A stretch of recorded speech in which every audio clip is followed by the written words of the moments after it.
Hello and welcome to my very first tutorial about Xparticle and Cinema 4D.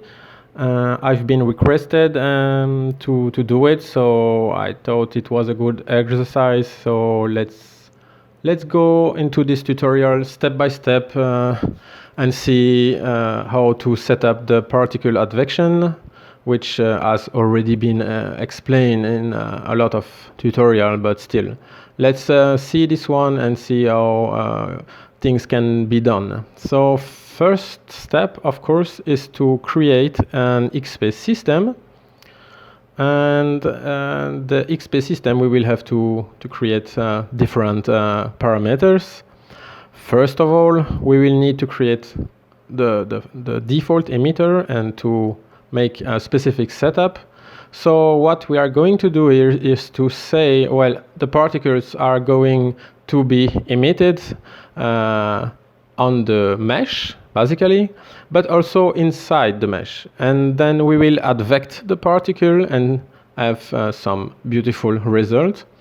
So for the first emitter, what we have to do in the Object tab is to change the emitter shape to Object, to plug the head in the Object tab, and to say, well, I want to emit from the texture. And that's very important, of course, because this is how we get the whole specification of this animation. So for this, what we need to do next is to create a native Cinema 4D material. We open it and we uncheck color and reflection. And instead of that, we check luminance channel. So this channel will be used to generate the color that will be used for generate the colors on the particles. So yeah, I'm using simply the texture that I downloaded with the model. So in the head, we have everything we need, but we specifically need the diffuse channel. So let's plug this diffuse in the luminance, and let's use this material on the head immediately. So I will turn off this for a moment. And so what we can do next is to go here. Once we have set up the emit from texture, there is this new tab appearing here, and we can plug simply the texture tag here. And what we need to do next is to say, well, the color channel has to be generated from the luminance, because this is where we plugged the texture, basically.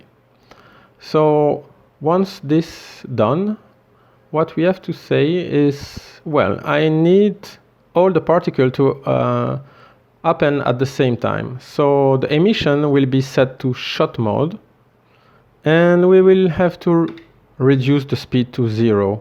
Also reduce the radius to 1, because we don't need the particle to move at the moment. We want them to be stable on the texture and on the mesh. So yeah, this is the first emitter. Let's call it head. And for the moment, we will say, okay, 10,000 particles, not more. Now we will have to create a second emitter. So simply go here and create emitter.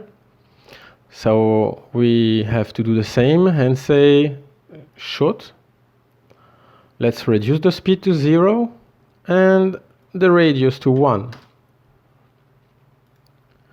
So we have also to set the emitter shape to Object. But this time we will take the head and we will say emit from volume. Okay. So I think this is pretty much it for the emitter. We will come back later on it. But now we have to set up the advection and say and tell to the particle, well, we want you to follow the motion of the smoke that we are going to create. And for that, we will use the dynamic called Explosia FX. See, this is a new feature in the last Xparticle version, and I really like to play with it because the natural motion you can get from it is so, I think, so beautiful, and there is so much possibilities to play with it and get some really crazy results. And I'm always like, wow, each time I set up something with Explosia and Advect particle, I'm really surprised by the result. And I don't know, I always want to try it again and again and try to perfection the system, because yeah, I did a lot of tests before this one, so I'm playing with it for sometimes now.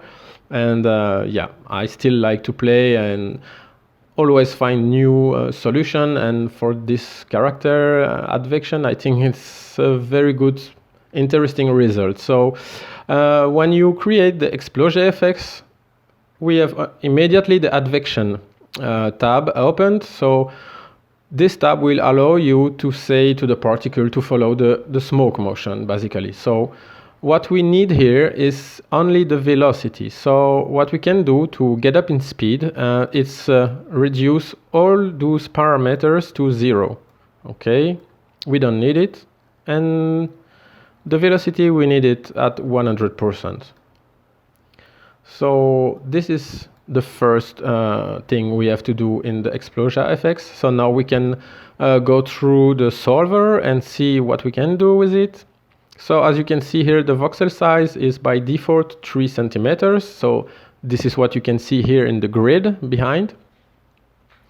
Well, the character in itself, we did it in a small size. As you can see, you can always use this logo as a reference, because usually you don't need to go bigger than this. If you go bigger, usually you will create scene with too much information, and probably it will take forever to create a cache and to render. So I think, yeah, for the scale, this logo is a very good reference when you play with Xparticles. So let's make it this way. But the thing is, because we want to have a lot of details in the smoke, we need to reduce the voxel size to 1.5, for instance. We can go lower, of course, but well, if you go lower, I think you really also will increase the render time, and it will get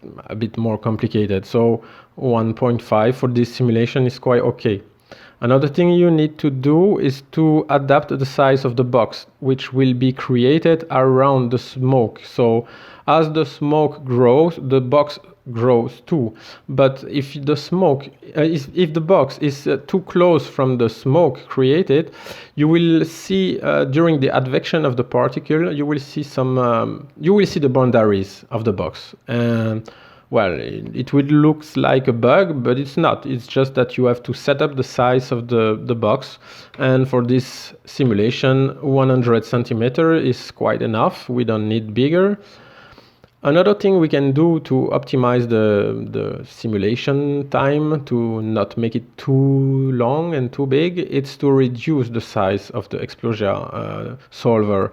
And also, I think this is really important, because if you don't do that, when you will do the cache, you will have to calculate everything inside the box, and that's not needed here. So the more you reduce the size of this box and adjust it, you will get, you will go faster in the creation of the simulation. So for instance here, I think it is quite enough, because we will really focus on the head. So yeah, okay, I think it's okay for the Explosia. What we need to add about the Explosia, it's the Explosia source. We need to say, well, I want the explosion to start from somewhere. And as it has already been shown in many tutorials, we can use simply geometry for that and say, well, I want this geometry to emit smoke. So let's use this sphere. And what we can do is to have more details also, is to add first vibration tags. And here we can say, well, we want just to modify the position. So let's reduce this to 1. I think it's quite enough. And also reduce this to 5. Okay. So now if we turn off the emitter for 1 second and see what's going on. Oh, well, nothing is going on because we don't have the Explosion source effects. Okay, so let's see. Okay, wow, beautiful smoke. But as you can see, it really goes a bit too fast. If we are doing this, all the particles are going up and they disappear, and well, we just want to focus here on the head and all the blowing details of the face. So something that we can do in the simulation is to reduce the gravity. So here actually the gravity is quite by default, well, it's I guess accurate, but for what we want to do, we need to reduce it maybe to 1.2. Why not? Let's try this and see what's going on. Okay, it's already cool.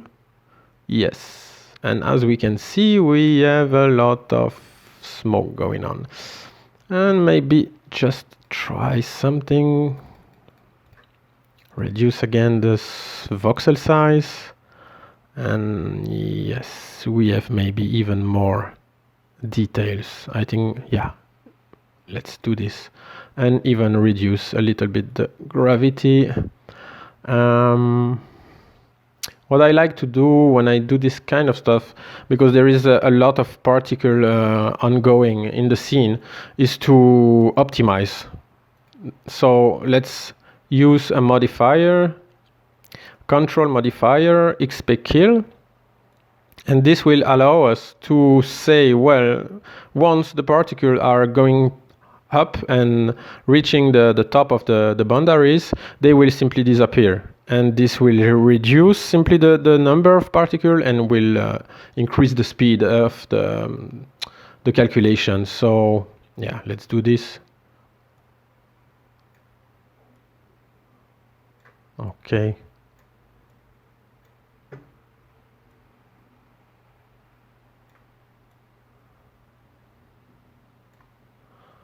Okay. Maybe just increase a little bit this, because it's too close maybe. Yes. Okay. Okay.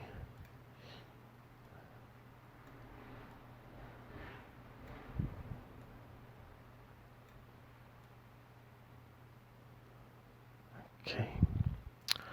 Maybe like this. And let's go a little bit up.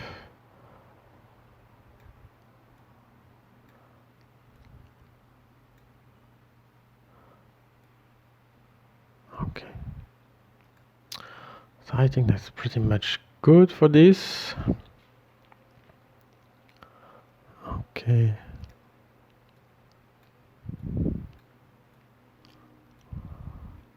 Yes. Maybe reduce a little bit the size of the sphere. Yes. You can just play with it, you know. So, okay, we really need the explosion to happen inside here. Okay. Here. Yes. Also, something that we can add here is a XP collider on the jacket, because we don't really want the particle to intersect with the geometry. So as the geometry is not a closed object, we have to set the parameters to any. Let's say we don't want too much bounce, but a lot of friction, like that some particle will stick a little bit here and we'll add more details. and maybe expand also the boundaries of the geometry, and let's say 2 centimeters to see if it works like that. What we can do now is to just cache the scene. Well, let's reopen the emitter and let's cache everything. So you can, in the cache, uncheck compress cache unbuilt, so it will get faster, and you can just create the cache.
So now we can just check the results of what we get in the cache.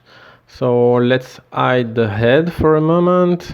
Let's hide even the sphere, we don't need to see it.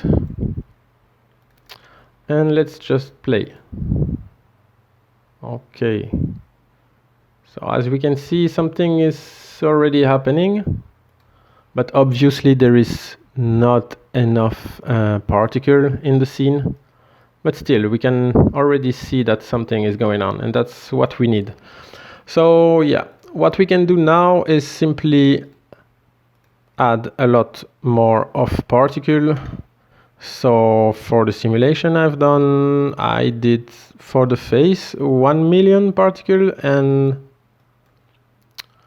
for the inside 2 million. Okay. So this time maybe we can just play and yeah, empty. All right. And welcome back. Now we are going to take advantage of all the information of the particle and render it with Octane Render. So I already started the setup for the Octane Render. So what you need to do first is to create an Octane tag that you will take up here, and inside that you will enable the particle rendering to geometry and plug a geometry. And for this I created 2 spheres, one for the texture, one for the inside of the head. The first one is 1 centimeter radius, and the other one also is 1 centimeter radius. At the moment it's okay, we will see if we can move or change that, but for the moment it's good. So it's okay. So now we need to say, well, I want to create a material in Octane. Let's create a glossy one. And we want to transfer, once again, all the color data from the particles to the material we are creating. And for that, we will use the instance color node, simply. And we will plug it into the diffuse. We will change the source to particles. And we will take first the head. Okay, this is the emitter. So as you can see, the color is already changing. And what we can do also to get more accurate in the creation of the texture is to add a color correction that we will use in a minute. We can also plug the brightness. Okay. So let's use this material on the sphere that we are using to generate the particle inside Octane. We can plug it into both sphere, whatever.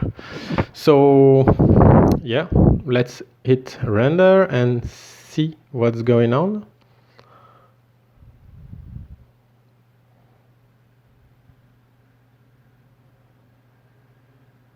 Okay, it looks really terrible. We need to make a bit of adjustment here, and first of all we need to reduce the size of the geometry. 1 centimeter is way too big, so let's reduce this to 1.2.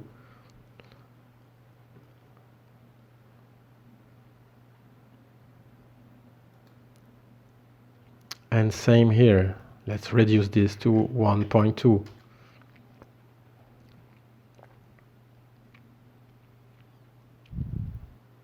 Okay, now it looks a little bit more accurate. Let's go back into the material setup and see, because as you can see now the color is not totally correct, and we can simply fix that with the gamma. So let's reduce the gamma, maybe not that much, let's say 0.3, I think. Let's see, maybe a little bit more. Okay, not more. And let's hit pause for a moment. We will continue to create the scene, but it's always better to pause this, otherwise it gets really slow. So let's add a plane to create a very simplistic background. Let's create a diffuse material that we can plug into the plane, and let's say that we want a dark gray, not fully black. I don't like to go full black. Okay, this is for the background. Now we can just add an HDR and create a texture. Then for that we will need some material that you can also, this pack is a free download on the website. I don't remember the website, but still it's available on the on internet. So yeah, we have the environment, we have the background, we have the texture for the head. We need to create also the material for the jacket, and for that we have also the folders with all the texture available with the object download. So yes, okay, so let's take the color.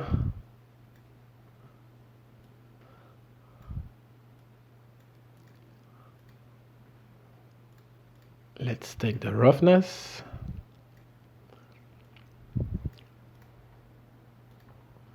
Let's take the normal. And finally, let's take the specular. Okay. Well, it's very simplistic, and normally everything should be in place easily.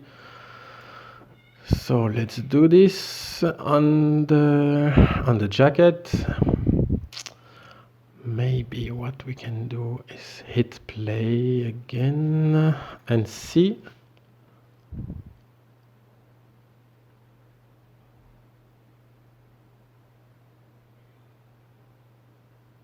Okay, now it starts to get a bit more interesting. What we could do also to get a bit more dramatic look is to add a few lights in the scene. As simple as that. And we will also add a camera, and I think it will be almost done. So let's rotate this.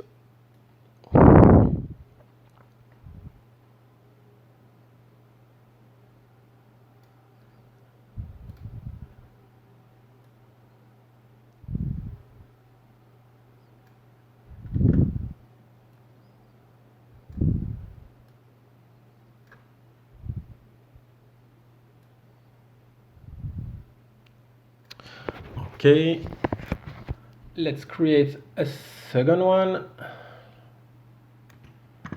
Okay, let's rotate. Okay.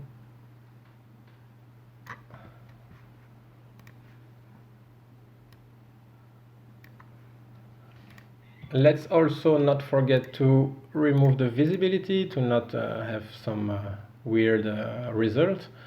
And maybe let's reduce also the power. Let's say 40. Okay.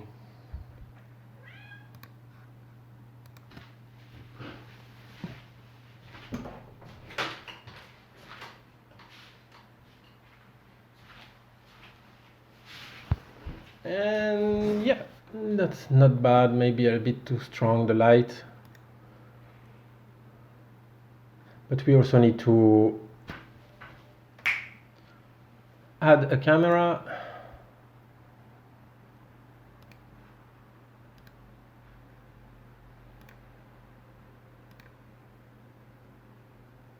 So I enable the denoiser. I reduce the odd pixel removal also.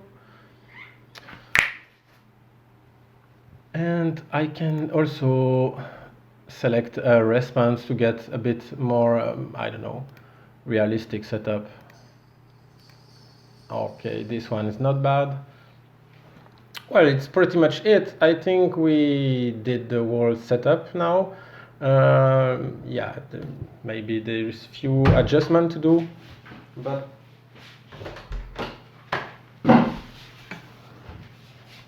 yes.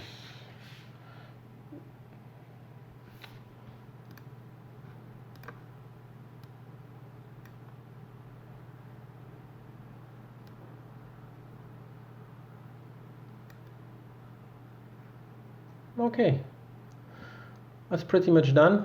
Thank you for watching. Thank you for watching this first tutorial, and see you.